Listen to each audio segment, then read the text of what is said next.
See, what you focus on matters, because what you stare at, you steer towards. And right now, some of you are focused on all of the wrong things. Like, what are you focused on? Because where your mind goes, your life follows.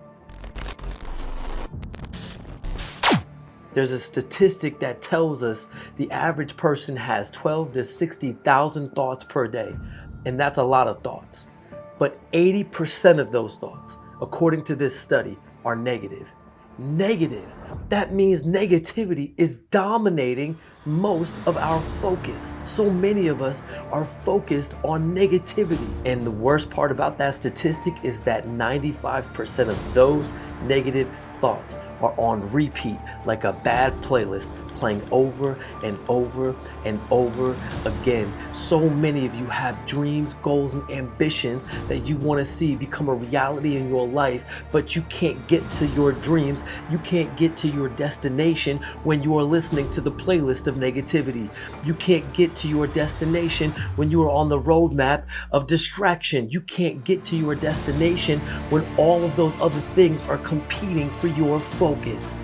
And some of it, it's not even our fault. Some of these things have been passed down to us. Some of the negative thinking, some of the negative habits that we have been passed down to us generation to generation. Listen, we all have some kind of excuse that we can use for not succeeding, right? Or not getting things done. We could blame our parents, we could blame our relatives, we could blame our spouse, our loved ones. At the end of the day, it's gonna come down to you. But here's the thing, some of the things that we're doing, some of the things that have been done prior to us have been passed down generation to generation. We inherit finances, we inherit property. What are some of the other things that we're inheriting from people that have gone before us? Well, some of us have inherited poor thinking, poor eating habits. Some of us have inherited alcohol, drug use, the way we speak, the way we carry ourselves. Some of these things have been passed down generation to generation. And now it's time for you to really understand the fact that you can start a new wave of things. You can start a new wave of thinking by passing on good eating habits, good mental health, good financial education, and ways of building that generational wealth that we talk about all the time. What does it really mean? Is it just finances? No. Some of the things that we have inherited are damaging us from the inside out, and we can fix that. Your behaviors 100% of the time are a direct result of your beliefs. And so if there's a behavior that is in your life that you don't want there anymore, you got to track it back. What are your current beliefs? So many of you, you've been told negative things about yourself. You've allowed life to beat you down. Your experiences have lied to you and told you that you're not valuable.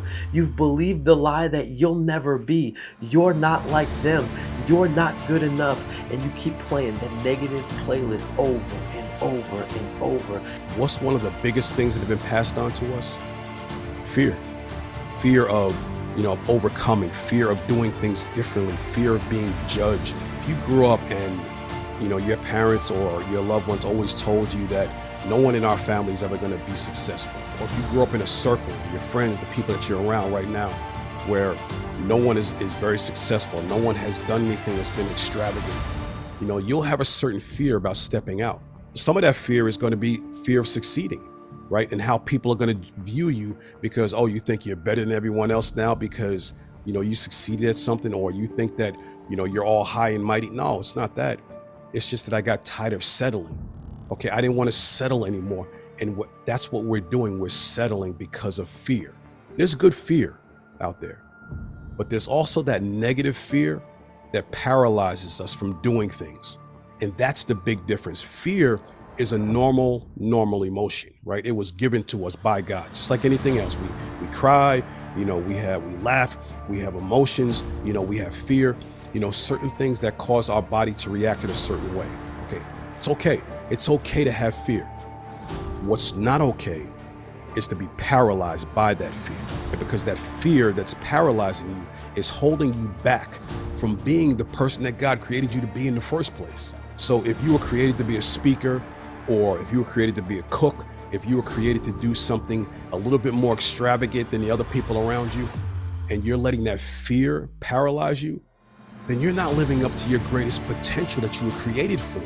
Don't worry about what people think about you, or how people criticize you, or even failing.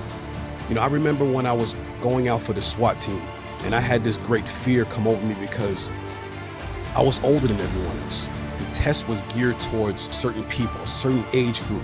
And I was way beyond that age group. I was in my 40s. And I knew that there were only 3 spots available, but that fear didn't keep me from doing it. I got up every morning. I stayed up late every night. I ran down to the track, hopped fences, broke into places just to get a good workout in. Over time, what happened was the person I started to become in the process far became better than anything that I was even dreaming of becoming when it came down to that actual process of what I was doing it for. It was no longer about becoming a team member.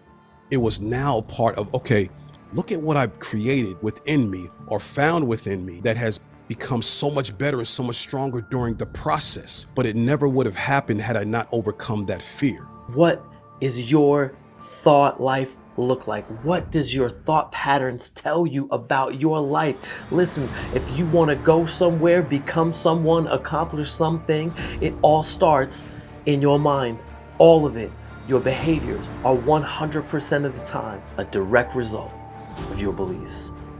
Some of you right now, you have goals, dreams, and ambitions, and you've yet to step into them because right now you have no clarity.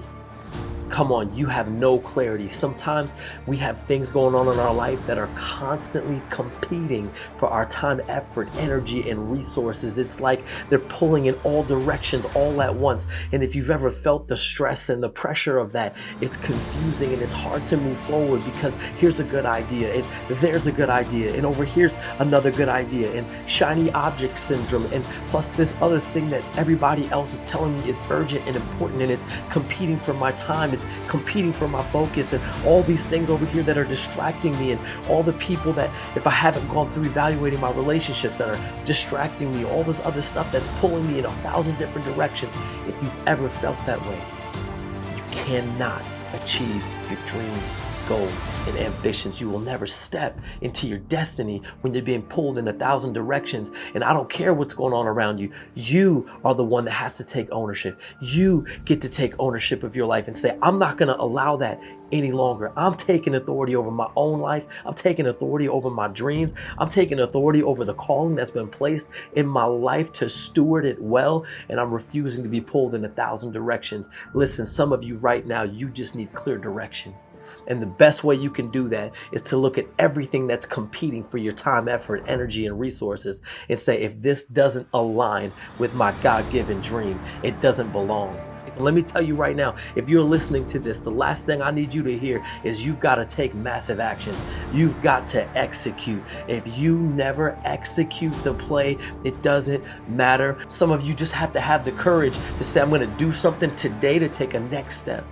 I'm going to do something today to take a next step towards my dreams, towards my goals, towards my calling, to step into my destiny because it's worth it and I deserve it. And I was created to do something great with my life. And I'm telling you, you've got to take massive action. You got to execute the play.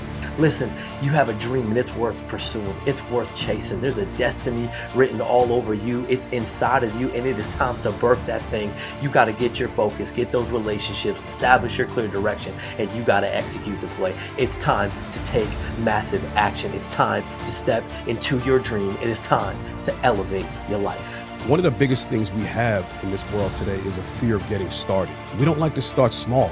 I don't know what that is. Okay, I don't know if we're afraid of the process. I don't know if we're afraid of getting started because we're afraid of what people are going to think about us or because we're afraid of actually succeeding. Some of us are afraid of succeeding because we feel as if actually succeeded something, we're going to have to uphold that. Starting small is the best way to get started. Start small. Stop thinking so big. We have to stop thinking so big during the process of it all. I'm not saying don't dream big in the beginning because that's where the thought process comes from. Every single thing that we look at in this world, every single thing started somewhere. I don't care if it's the chair that you're sitting in right now or the car that you're driving, that big, beautiful billboard that you're driving past right now. Everything started as someone's idea. And when that happens, what's the difference between the idea and what's the difference between getting started? Start small. Keep it simple. This is something that we need to do to understand that the process is going to take time. Anything that's worth having in this world, anything that's worth, okay, key word right there, guys. Key word is worth having in this world is going to take time and it's not going to come easy. It's going to take some time to build. What's happening is once you start thinking too big during the process, then you start overthinking. And then you'll start taking information from everywhere and everyone instead of breaking it down step by step by step. I had to learn how to understand that a successful life is only going to come from successful days stacked upon one another. Break that down day by day by day. Start by having a successful day. Start by having a successful hour. Break it down even further. Write down what I want to get done in this specific hour. Start the clock. I'll gauge myself at the end of that. I'll go back and look at the stop clock and see what I could have done better in this amount of time. Start breaking it down little by little by little. Some of you have these great ideas, man. These big, beautiful ideas, but for some reason, okay, you're not getting started because you're thinking about biting off so much at a time instead of biting it off little by little. Start small, dream big, and then get the process done one day at a time. And I promise you, if you keep doing it that way, breaking it down, you're going to be successful at it. Okay, with that repetition, okay, with the, persistence, with doing it over and over and over again every single day without ceasing.